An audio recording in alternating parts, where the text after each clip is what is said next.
You know, in the last video when I sketched the Photoshop chair, I noticed that I was a little bit rusty in Photoshop. So the tablet it's still plugged into my computer, and I had the pen in my hand, and then all of a sudden this happened. This little doodle here I was supposed to do, and Rosie is climbing my neck at the moment. Rosie, you gotta go down. You're crazy. Anyway, I was supposed to just do a quick doodle, but you know how it is. It turns out to be a 20-minute semi-render instead, and that's what happened here. And I hope you're gonna enjoy the video. It's just a quick sketch. Looks like a Camaro, I guess. Camaro mixed with a Lambo or something like that. But I'm using a gray background as always in Photoshop, because I can use black and white then.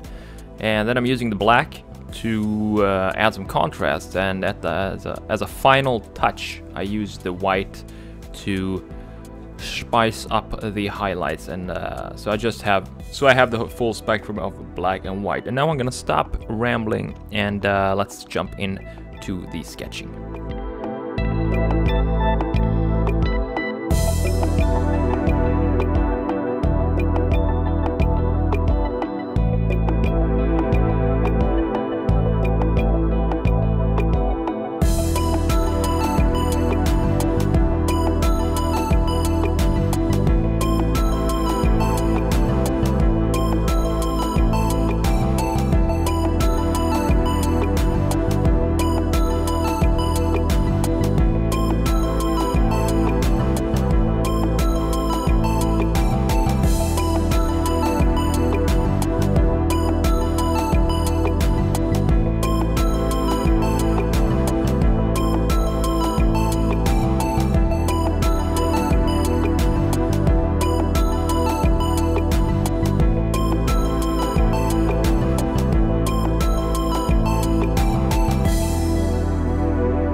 interested in learning how to sketch like an industrial designer, then you might want to check out my course called Analog Designer Pro Pack. Now the cool thing is that the course is 100% online, so it doesn't really matter where you are in the world. You can just log in and you're right there in the members area too. You can even download the videos if you want to do that. The course is about 8 hours long and it covers everything from line quality, ellipsis, perspective, marker rendering, proportions, and a lot more. So if you want to see what other students have to say about the course and learn everything that you will get inside of it, click the link in the description and I will see you there.